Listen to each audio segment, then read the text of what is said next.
right, let's get ready. I forgot something.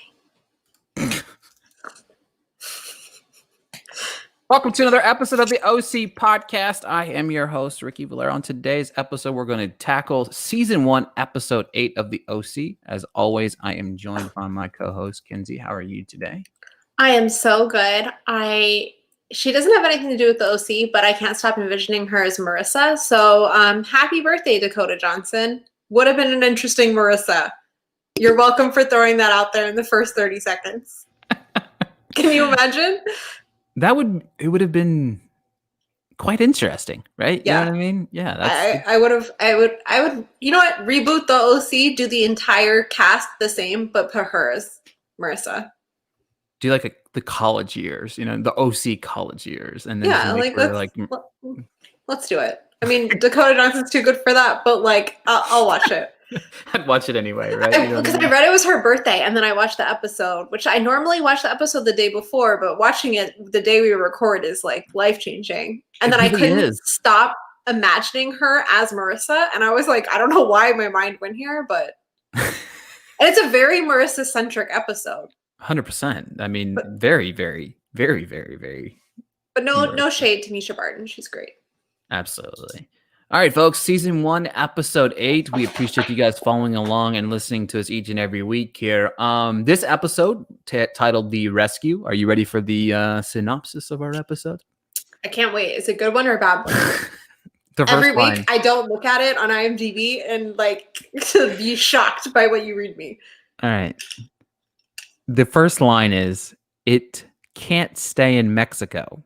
Which I'm assuming is a playoff of last week whenever, Seth said whatever happens in Mexico stays in Mexico, which I thought is okay. Do you think that person was like, that's the best quote of their episode? Like the person that wrote this synopsis was like, that's the best quote of the previous episode. Got to work it in. I kind of like, oh God. It can't stay in Mexico. Not after heartbroken Marissa took all those pills. And not with Marissa's mom. Like that's we don't know who that is. Come on, Julie. Just say Julie. Not with Marissa's mom trying to have her institutionalized. Spoiler alert. Something Ryan, Seth, Summer, and Marissa don't want to happen. Oh. What is this description? It's like, here's everything that happens in the episode. It spoils the entire episode. Really also, does. I like that they're like, Marissa took a bunch of pills. Right. That's not a nice way to describe what happened. Come on. No, not just worse. Not after heartbroken Marissa. Yeah, that's not even what it was. It was a combination of many heavy, traumatizing things. Because, when I was a kid and I watched that episode, I was like, damn, Luke cheated on her and she took drugs. But as an adult, I'm like, that's 2020 happening to you in 1 week.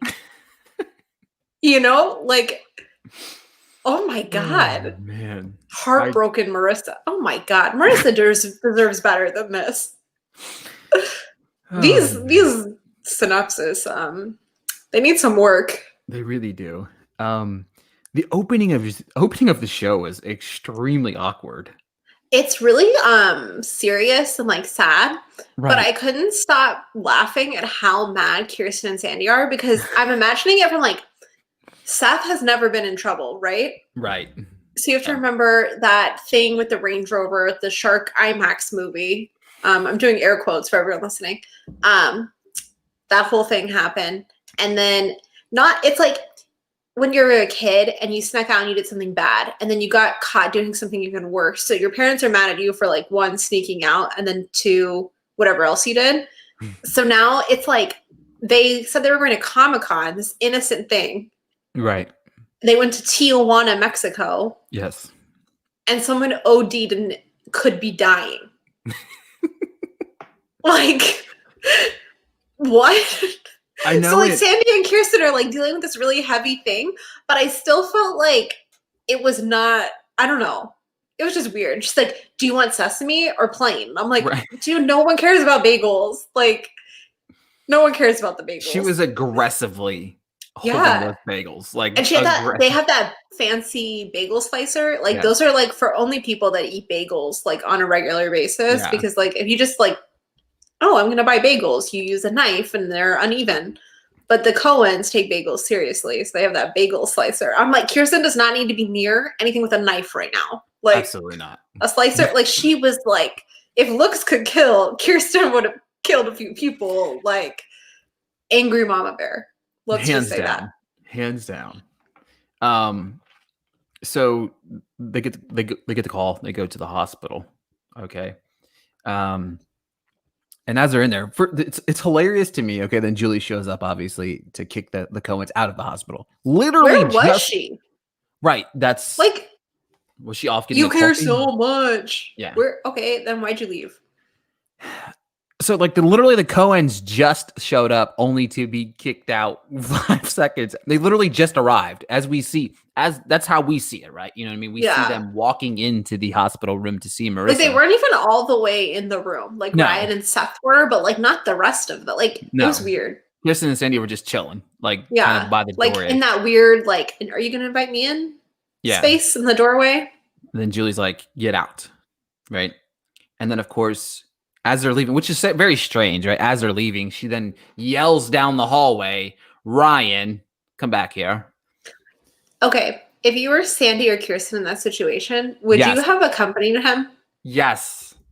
It's a kid. He's really not like bothered me. 100%. Like, that's the first thing I thought of whenever I watched it. I'm like, if my mom or dad in this situation, like, wouldn't have, like, he's only 16, 17 years old in that area. So, like, he's a minor. And it's like a legal situation, honestly. Right. Like, because, like, she is in the hospital. So kind of like whatever they say against this kid who has a poor record, like, could turn into something. And Sandy's a lawyer. He should know this. Like, and they were just talking about, I wrote this down. Kirsten's like, I'm sure she'll apologize, Ryan. And Sandy's like, are you sure it's Julie? And then Julie's like, Ryan, come here. And then they're like, okay, go talk to her. I'm like, what? Like, what dynamic just happened? It was really weird. Yeah. Like, really weird. But this is like the most I've ever hated Julie. Like, I thought back about how we've given Julie MVP and I was like, oh my God. Yeah. I'm sorry. I take it back. Because it's horrible. She tells Ryan he can't see Marissa again, obviously. And then you think of all these things that have transpired. Obviously, they're all Ryan's fault. It's Ryan's fault that her dad got punched in the face at this big party because he was stealing money from everybody. It was Ryan's fault that she consistently forces her to be with Luke, even though he's really not a good person. And it's also her fault, also Ryan's fault that they're getting a divorce. Also, it's his fault that she overdosed on pills. So I still don't understand, and it's not like a spoiler, that Marissa never addresses anything that happened with Luke, at least to her parents. To anybody. But so I understand it with like the therapist, because Marissa, we'll get into that later, the whole dynamic there. But like, it's really weird she doesn't like confide in Jimmy. Right. Especially after that whole phone call, because it's like, it's just so weird to me. They had like, a moment there, right? Yeah. And then, you know what I mean? She keeps like letting Julie like bash Ryan. And I'm like, I understand, but like, you should be like, listen, like, right. Look what Luke did to me, and Ryan is the person that combed the streets of Tijuana trying to find me. Exactly. It was so crazy. Even through the entire episode, she never one time does it, right? She never addresses the situation to say, Luke was cheating on me with in front of me while we were in Mexico, which then led to the chain of events, which I just found out a day earlier that you're getting a divorce. Factor that in, and then factor this in, and then it's just like wham bam, I see him cheating and nothing is ever spoken. It's just like, if you think about it, in a way, Julie can't see it any other way right this second, right? Yeah. Because it really has. I mean, when Ryan has jumped in, a lot of things have happened. Yeah, like that's the thing. It's like when she is explaining like just firsthand what's happened to Marissa since Ryan showed up, I'm like, he is the common denominator. Right. But like Marissa even tells her later, she's like, I've been trying to talk to you about this.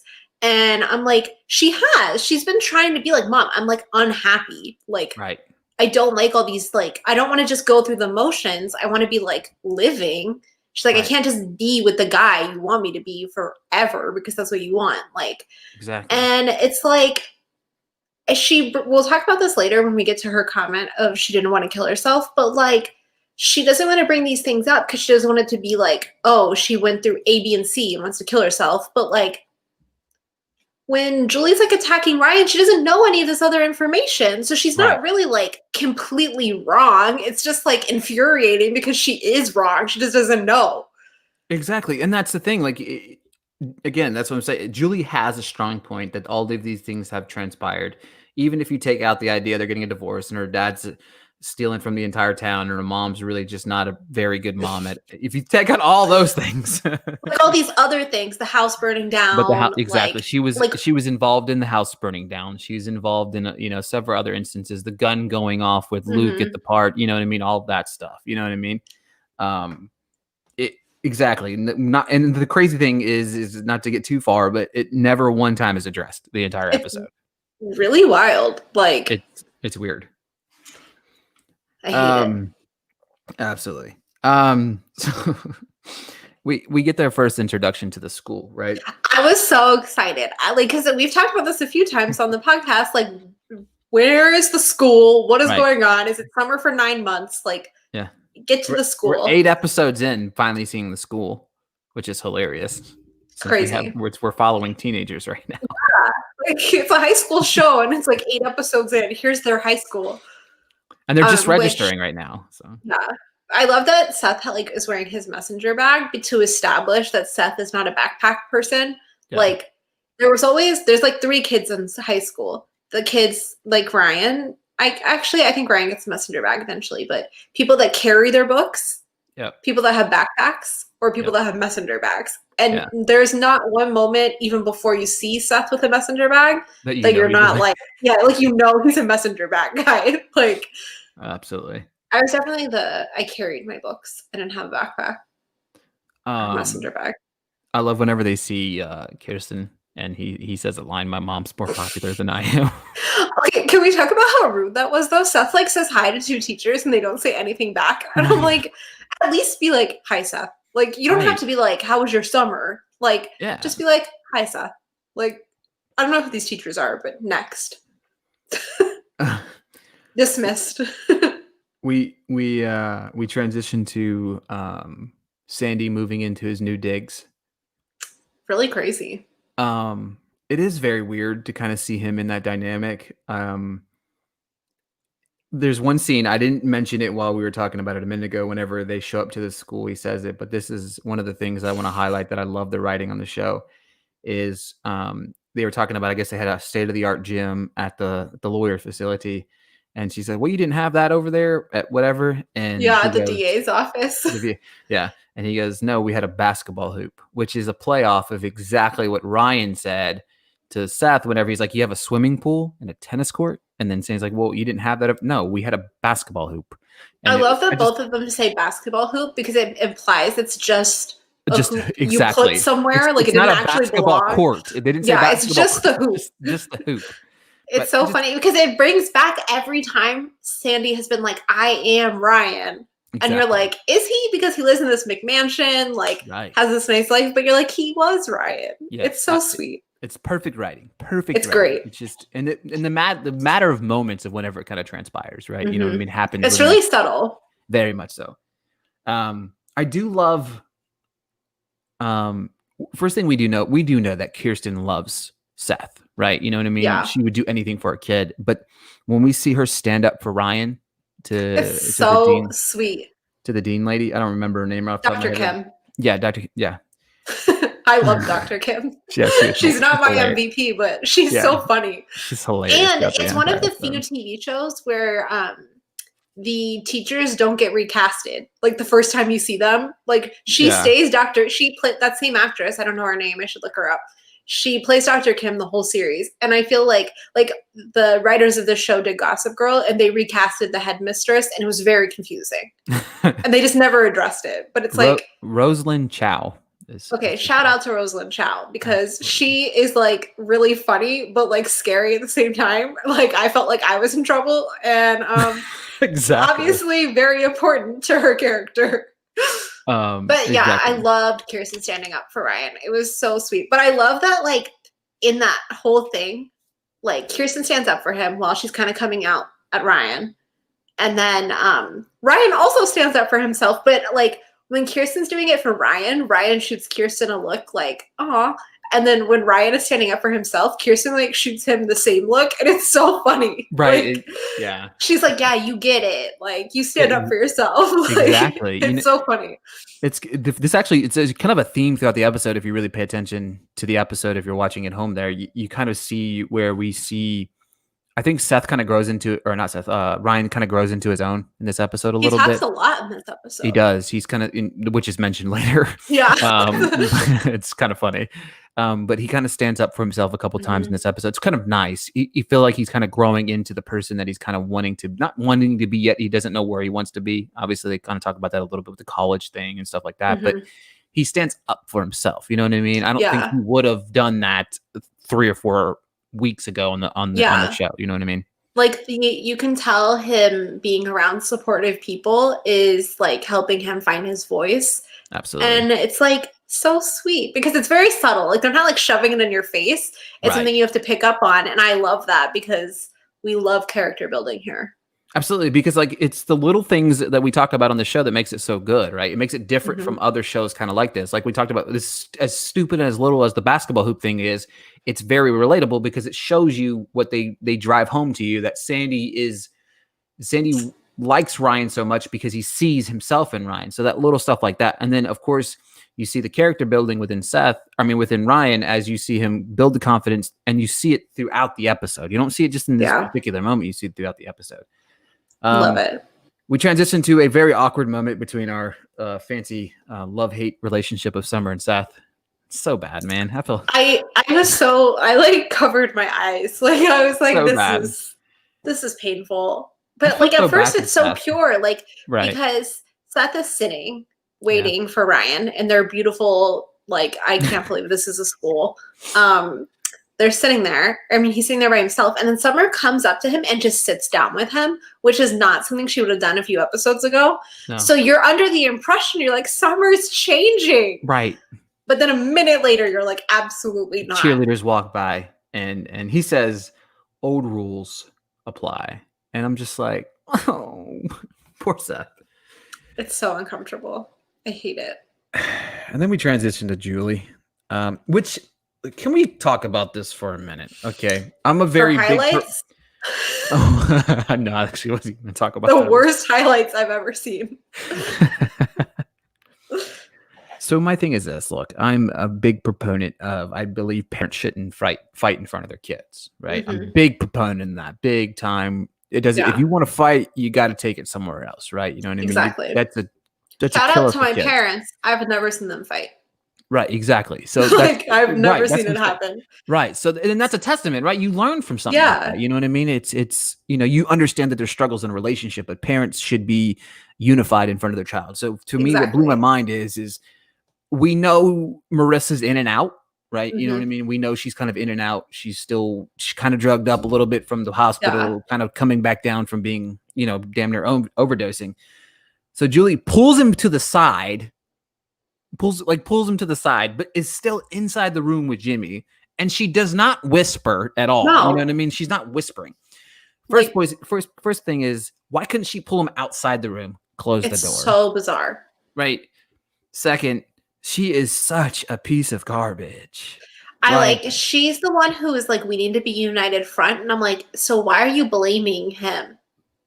We need whole conversation. We need to be a united front, but hey, also you I want are sole responsible custody. for this, and I'm getting sole custody. I was like, girl, this is not united front. Like, do you want me to Google it for you? Like, I was so confused. I was like, did she just say she wanted a united front? Like, it was weird. It was really uncomfortable. And what sucks is she is kind of right that this was the weekend he had the responsibility of watching Marissa. Absolutely. And technically, this did happen on his watch. Right. Which sucks for Jimmy because the technicality. Like, it's a technicality. It is not like Jimmy's fault. Right. And can we talk about how she ended it? You should get cleaned up. You're a wreck. Especially because like at the beginning of the episode, we were talking about like where was she that she got there after the Coens. Right. But Jimmy had been sleeping there. They made that very evident that he was sleeping there. And I'm like, he doesn't look good because he's staying day and night at the hospital bedside to his daughter. Like, what is he supposed to look like? I don't know. I hate Julie so much. I hate her. I hate her so much. Though. Her writing is so good, though. She's so fun to hate, you know? God, like she really is. It's so obviously we transition into Ryan studying for this test, right? It's the placement test. If he passes the test, he gets into the school. So that it's funny because you have Seth talk about, hey, you need to pass this. I also need to talk about Summer. Hey, right. Study. Hey, I will fail. Do you think Summer? You will not fail. I can't do another year alone. Please, thank you. Study. Interrupt. I cannot believe that Summer is. It was the funniest thing. It's so Seth. And then he's like, hey, I've got to study. And he's like, but I cannot believe Summer, blah, blah, blah. I'm just like, this is so good. It's so funny because Seth, like, obviously talks a lot, but he hasn't had a friend for so long that he cannot stop talking because he's like, Ever. I have so much to say. Like, exactly. I've been quiet for so many years. Like, yeah, he actually, he's, anything that's ever happened to him, he's been in love with Summer for so long, he really just probably sits in his room and talks to himself about it, really. Honestly, you know what I mean? Or like, Captain Oates, who we meet later. I can't wait to talk about Captain Oates. It's funny. Obviously, it's so important. He doesn't want to hear Seth talk at all. You know what I mean? He needs to study. But then as soon as Marissa calls. The second Marissa calls, he's like, okay, I'm on my way. I'm gone. Screw the test. Like, come on. I don't care about the test no more. It's ridiculous. It's so funny. Very sweet he brought flowers, though. Very, very sweet that he brought flowers. It was so sweet because he was like, it's all they had left. And you could see in the background all her nicer arrangements. Yeah. But like, it was so sweet because I just can't imagine Ryan buying flowers for anyone. Exactly. Not because Ryan's not a nice person, but because Ryan doesn't believe in like materialistic things. Right. So like. Again, a growing moment for Mr. Atwood in this episode. We love to see it. And then, of course, Julie comes back in the midst of this, and then she sees the before Julie comes back, Marissa specifically states to Ryan, I did not want to kill myself. I have a lot of questions about this because I think she needs to admit that in the moment, that's what she was thinking. Contemplating. Because maybe she didn't mean to go through with it. Right. But like, I think there was a moment she was thinking about it. Yep. And I think, like, I don't think Marissa needs sent away, but Marissa definitely needs some help. Like, oh, absolutely. And this, like, states before the trip to Tijuana. You know what I mean? Yeah, like, and like, to be fair, like, if Julie and Jimmy are your parents, like, anyone needs help. Like, it's not just Marissa. Like that's a bad card to be dealt. Like, my God, like, that's like if you're playing Uno and you get like 2 +4s in a row. Absolutely. Like, poor girl, like, and then Luke on top of it, like, exactly. It's the icing on the cake, right? It's horrible. But then, Julie comes back, sees the flowers, instantly knows they're from Ryan because she's like, these are not nice. It's so brutal. Ryan's hiding in the bathroom. And here's every word she says about him. Horrible. Then we transition to Seth and Kirsten. Which is so funny because Kirsten wants to know what Ryan wants for lunch, right? It's so funny. She goes to start walking. No. He studies in the nude. It's a Chino thing. I just love that he was like, it's a Chino thing. Like, he couldn't have been like, I don't know where he got it. Like, just a Chino thing. Had to add that. Very weird. Oh, but then the doorbell rings. So she goes and chats to Jimmy. Such an awkward moment. It's so awkward. He's like, I'll wait outside. I'm like, what, bro? Like, what? Is this because you tried to make out with her? Is that why? It's so weird. But I like that they address the situation and they don't like just ignore it and hope it goes away. Like at least they discussed it like adults. Like at least they were like, discussed this it. is dumb. I'm not gonna spoil it later or anything else here. I'm still mad about that, but it's because I just watched it like an hour ago. Yeah, like it's very uncomfortable.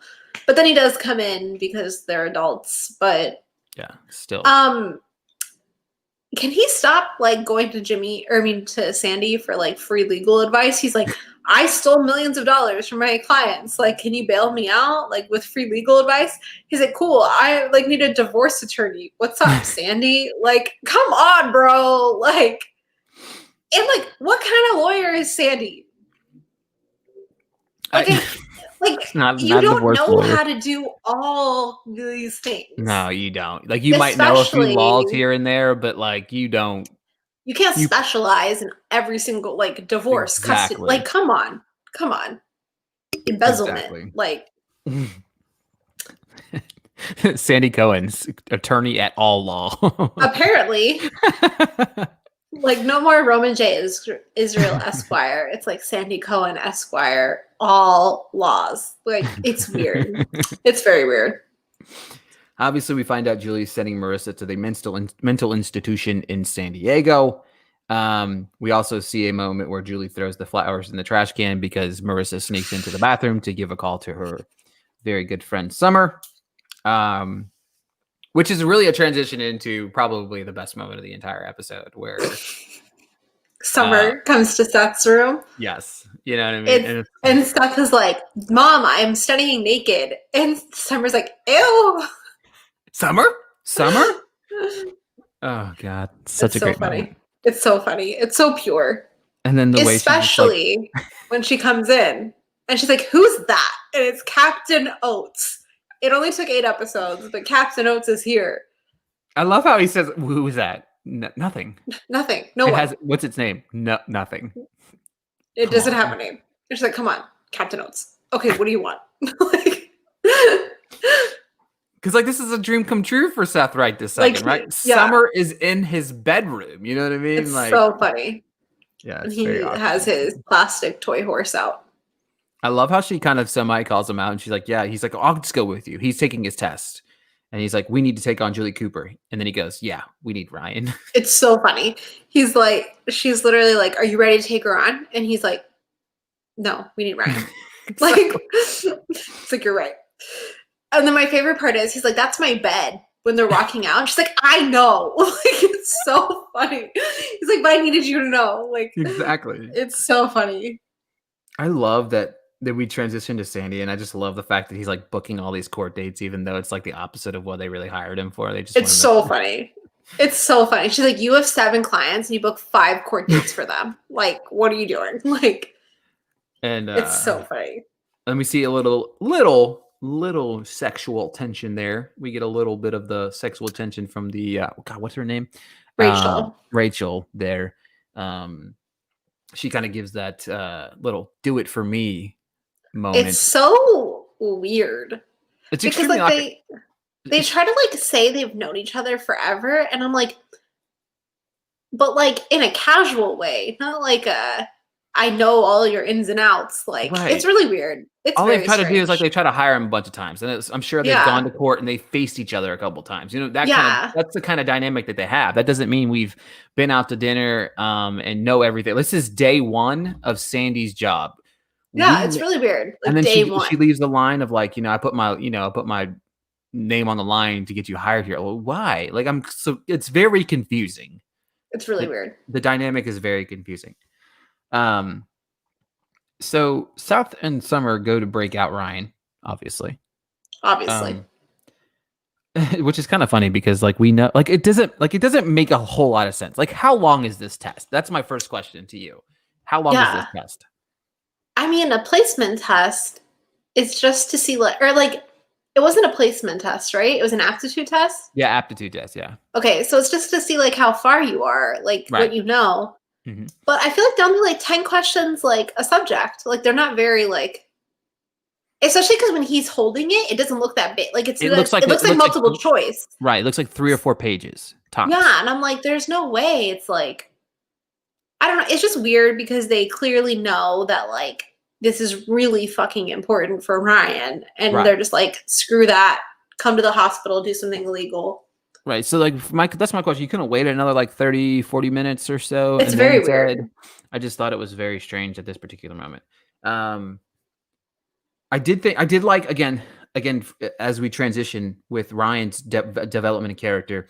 Obviously, he knows how important this school thing is, but we see him really stand up for himself again against Dr. Kim here and just say, he admits, I know how important this is, but Marissa's more important. You know what I mean? Like, It's so bizarre. Like, it's so weird. I'm like, they haven't really known each other this long. Like, relax. It's been like a couple months. You know what I mean? Yeah, and the thing about it is, it's like she has done him so many ways wrong. I'm not saying So he hasn't many. done her either. Like, I'm not saying he really. Like, I mean, he really hasn't though. Like, he hasn't really done anything wrong to her. Like the things that his actions are just basically reactions to what she's done to him. You know what I mean?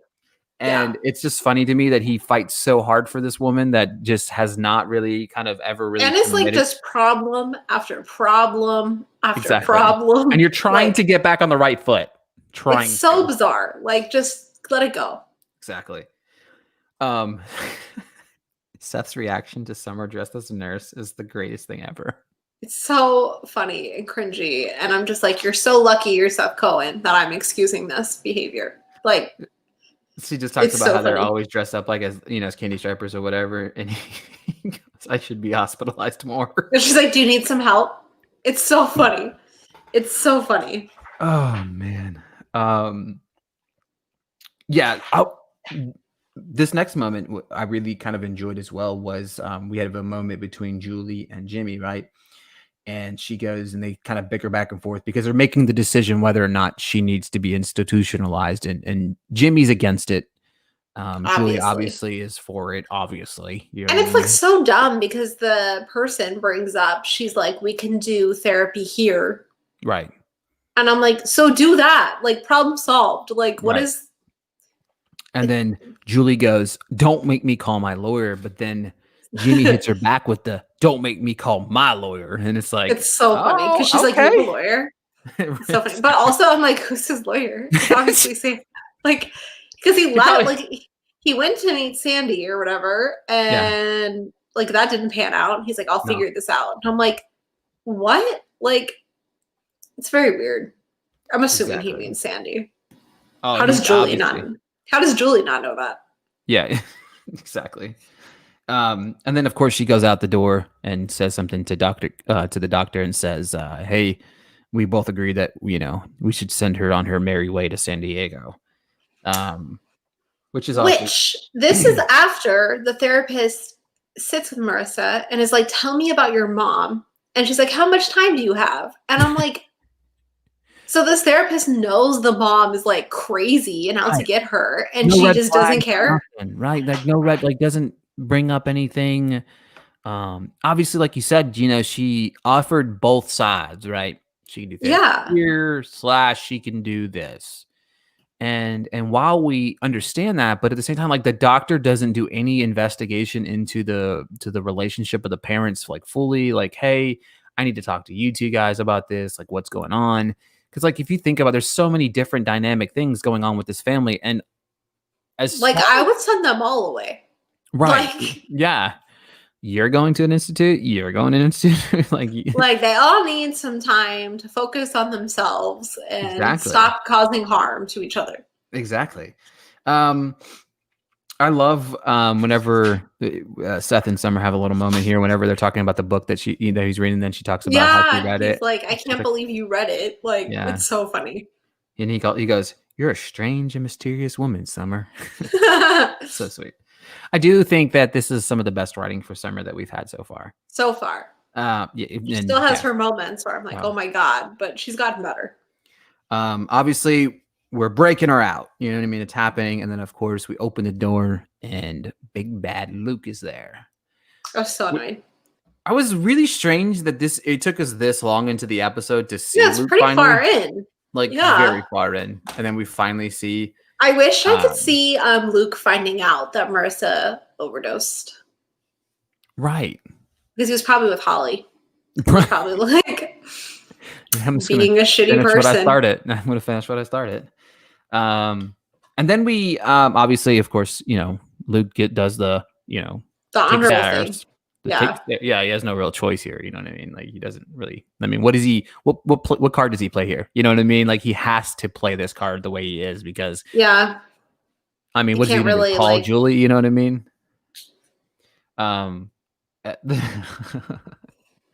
The next scene where we see, which is very strange, Kirsten and Jimmy walk into a Mexican restaurant where Sandy is having like basically his Drinks opening- with associates, Drinks but with it's associates. just dinner getting drunk with Rachel. And this is Kirsten's first time meeting Rachel, which is very strange to find out since there's supposed to be such this dynamic between Rachel and Sandy's history with each other. You know what I mean? I just find it extremely weird that they've never met each other. It's very weird. But when she walks up and goes, "So, are you guys suing a tequila company?" It's so funny. It was really funny. And then buzzed Sandy is like, "We don't sue anyone." Like, it's so funny. Oh, God. I love Sandy. And then I love how Rachel goes, Kirsten, you're so lucky to be married to someone so funny. You don't say that to someone. What is this? What is happening? Like, you don't say that to someone. It's so uncomfortable. It's so good. It's so good, though. It's so funny. And then, of course, we transition from there, which is a very awkward scene. You know what I mean? Oh my God, she's literally like, "I'll see you at home when you're finished with work."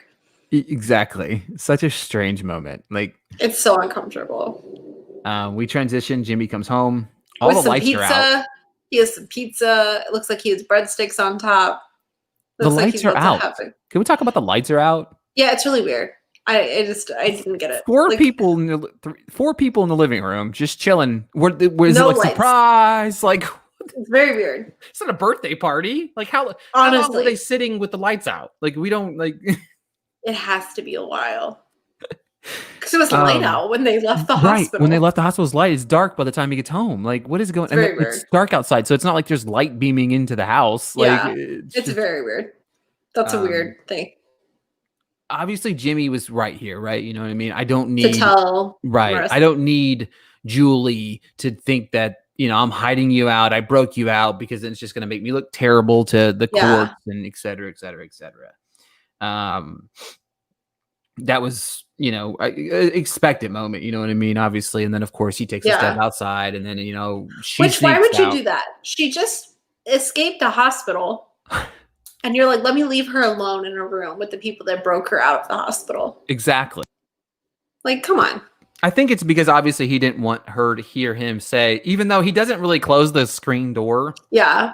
And I'm like, you're in an apartment. Like, you don't have privacy. Like, everyone can hear everything you're saying. Like, exactly. So obviously Marissa overhears him say, she's here. And then, of course, Marissa, in her super ninja-like fashion, sneaks out the door again.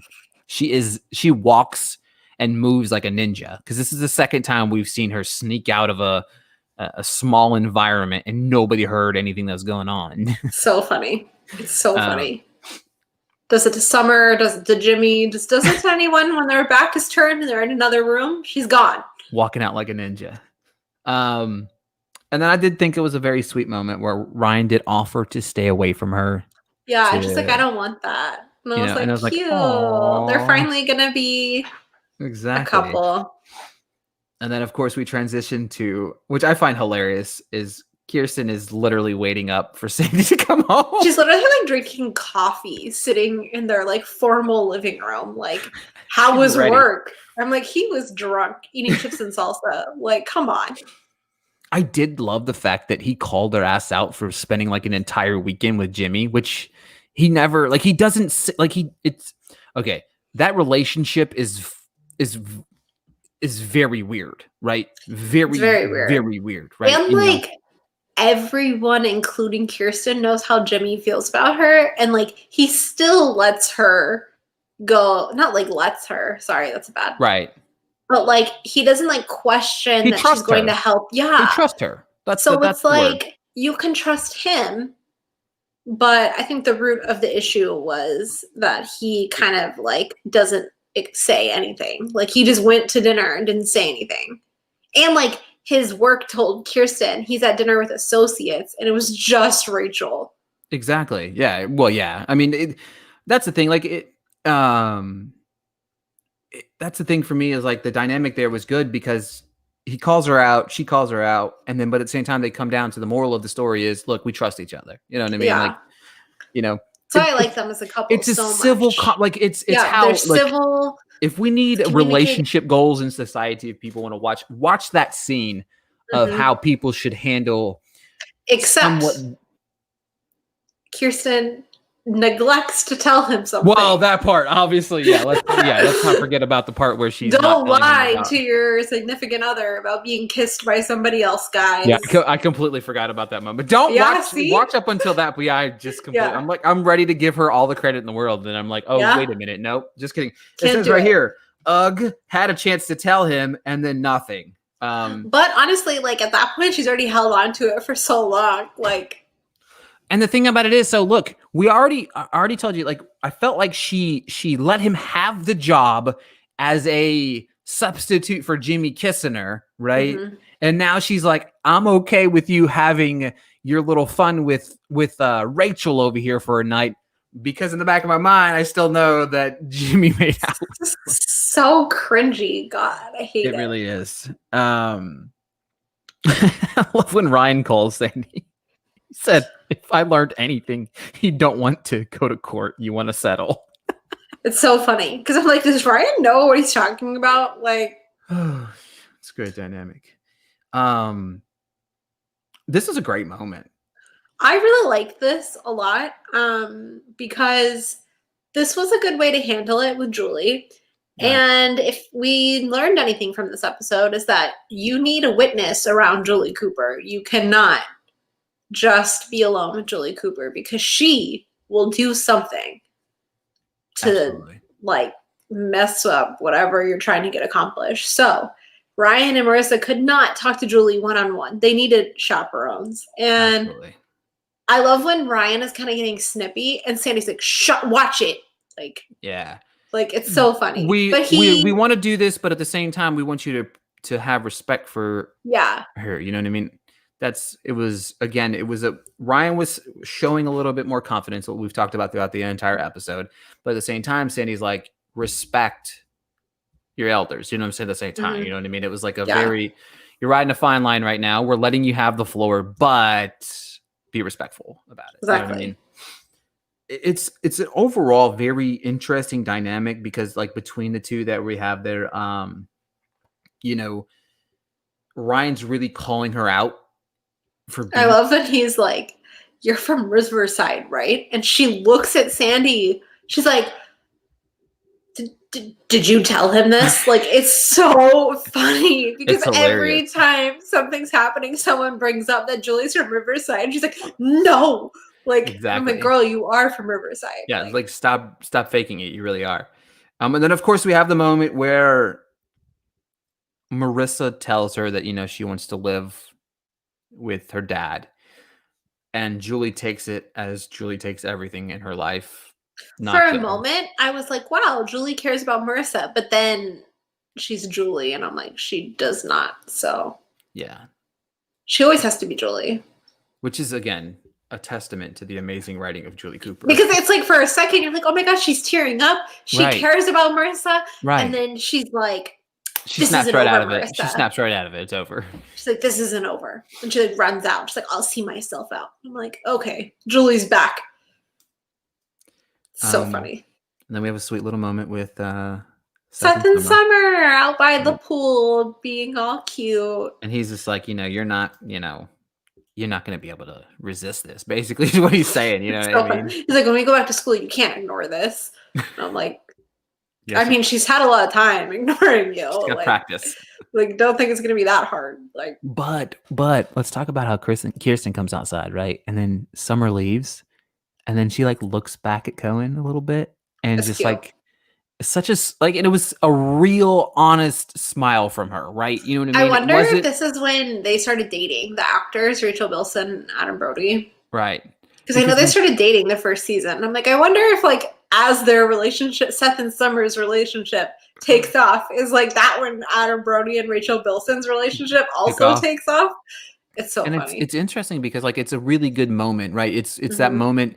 It's the first kind of real-ish moment outside of obviously the kiss that you know, did or did not happen. We're still not 50. We saw it happen. Some of the other people didn't see it happen, you know.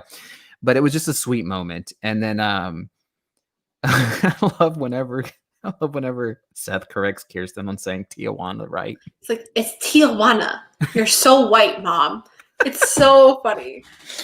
Because I'm like, it's still Seth saying it, who's even more white than Kirsten. Like, exactly. And then, of course, we go back inside. We have Sandy and Ryan talking about going back to see Dr. Kim. And I love, he says, you're scared of her, aren't you? You went toe-to-toe with Julie Cooper, the dragon lady. It's so funny. But it's like one of those things like everyone else is scared of Julie except Ryan because Ryan knows who she is because she's from Riverside. And he's like, I know you. The kind of person you are. Yeah. But it's like Dr. Kim is like, I mean, she obviously has some sort of PhD. Right, exactly. She can determine his future. Exactly. And like that's scary to him. It's terrifying. Like right. It's funny because it was like he was kind of getting snippy with Julie because he doesn't respect her. Right. But like he's scared of Dr. Kim because he's like, I respect her. So but it's like so funny because it was like 2 minutes ago. It was like that didn't bother you, like respecting your elders. But like exactly. This lady does. It's so funny. We transition to Sandy and Seth the outside. Cutest moment. Oh my God. It's so cute. I love it so much. Because the dynamic here is so good. Obviously, Ryan's inside taking his test. And he finally. Sandy goes, you and Summer seemed chummy. Who says chummy? Only Sandy Cohen. And he goes, he said, you can, like, Sandy's like, you can tell me all about it. You know what I mean? And Seth's just like, no, I really can't. And he says, if you can't tell your dad, who can you tell? Ryan, like, mom, that tree over there. It's so good. It's so epic. It's so funny. And he goes, this was one of my favorite lines of the entire episode. Well, you're going to miss me when I'm gone, Sandy says. And he says, when are you leaving? It's so funny. I love it because he just like kind of pushes Seth. Like he like hits him a little bit. And I'm like, their dynamic's so pure. Like I love it. Obviously, Ryan pops out. He passes the test. I'm going to let you have this. Obviously, we know he passes the test, but I'm going to let you have this moment because it mentions the one thing that you love talking about. I love it so much. So he's obviously they're talking about going to take the mug shot, as we like to call it, for the high school. And he's like, Sandy's like, look at my new mug shot because he took his new ID photo for his new fancy job. Pulls out his dad wallet. It's the same wallet my dad has, that like leather fold wallet that's like filled to the max because that's what dads do. Yep. And he's like showing them his photo, which we cannot see, and I wish we could. Oh, he's like, Dad, those eyebrows are out of control. And then Sandy goes, son, it's like a thing of power. And he's like, you must be the most powerful man in the world. It's so funny. Okay. It's beautiful. It's so funny because the camera's really far from them, so it should be like a completely like non-important conversation. But my favorite part of the episode, obviously my favorite quote, like as soon as I heard that, I was like, yeah, this is going to be awesome to talk about. Because like that was, we talked about the dynamic of Sandy's eyebrows in this episode quite a lot. They're their own character. They should have their own billing. Like exactly. They're epic. They're beautiful. We love it. MVP. I'm going to go Ryan. Yeah, I did too. Okay, yeah. I mean, Sandy even says it. He's like, I've never heard you talk so much. I'm like, me either. Like, he like kind of starting to find his voice, like figuratively and literally. And I really like that. He's growing a lot. I agree 100%. I dig it. You got a fun There's fact no other MVP. I do. It's really funny. I don't watch Friends. I mean, like I have, but I don't really watch it. The actress that plays Rachel played Ross's girlfriend on Friends. Huh. And then the guy that plays Jimmy played Rachel's boyfriend on Friends. Oh, interesting. And then obviously Rachel and Ross end up together. And it's really funny because the guy that played Jimmy dated Jennifer Aniston before she married Brad Pitt. Oh, I like that a whole lot. Big old Friends connection, if anybody watches Friends, which is not a show we will do a podcast about because it's not good. It's not for me.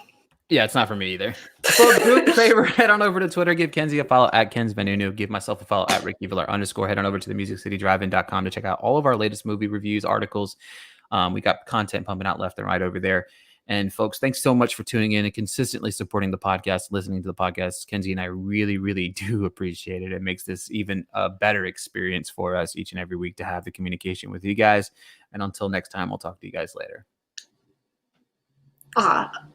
Wait.